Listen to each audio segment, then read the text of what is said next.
আরামদায়ক থাকারই ইঙ্গিত দিচ্ছে। আবহাওয়া দপ্তরের পূর্বাভাস অনুযায়ী শুক্রবার শহরের সর্বনিম্ন তাপমাত্রা থাকতে পারে প্রায় 14 ডিগ্রি সেলসিয়াসের আশেপাশে। ভোর ও সকালের দিকে হালকা শীতের আমেজ অনুভূত হবে বলে জানা যাচ্ছে। দিন বাড়ার সঙ্গে সঙ্গে তাপমাত্রা ধীরে ধীরে বৃদ্ধি পাবে। আজ কলকাতার সর্বোচ্চ তাপমাত্রা পৌঁছতে পারে প্রায় 26 ডিগ্রি সেলসিয়াসের কাছে।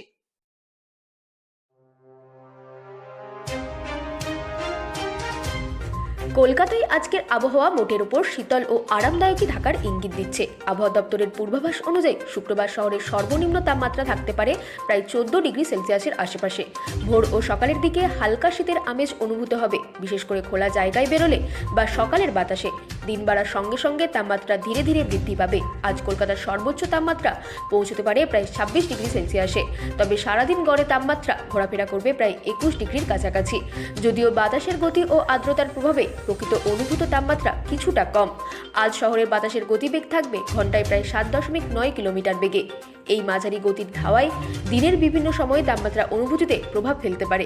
বিশেষ করে সকালে ও সন্ধ্যার দিকে বাতাসের কারণে শীত একটু বেশি অনুভূত হতে পারে বলে মনে করছেন আবহাওয়াবিদরা। আকাশ মূলত পরিষ্কার থেকে আংশিক মেঘলা থাকার সম্ভাবনা রয়েছে। বৃষ্টির তেমন কোনো সম্ভাবনার কথা জানানো হয়নি। ফলে দিনের বেশিরভাগ সময় থাকবে শুষ্ক ও মনোরম আবহাওয়া। বাইরে কাজকর্ম, হাঁটাচলা বা ভ্রমণের জন্য আজকের দিনটি বেশ অনুকূলী বলে ধরা হচ্ছে। আজ সূর্যোদয় হয়েছে 6টা 15 এবং সূর্যাস্ত হবে বিকেল 5টা 28 নাগাদ। দিনের আলো অপেক্ষাকৃত কম হলেও আবহাওয়ার স্বস্তিদায়ক চরিত্র শহরবাসীর দৈনন্দিন জীবনযাত্রায় কিছুটা হলেও স্বস্তি এনে দেবে। শীতের শেষ লগ্নে এমন আবহাওয়া কলকাতাবাসীর কাছে নিঃসন্দেহে আনন্দের। ব্যুরো রিপোর্ট, রাত দিন নিউজ নেটওয়ার্ক।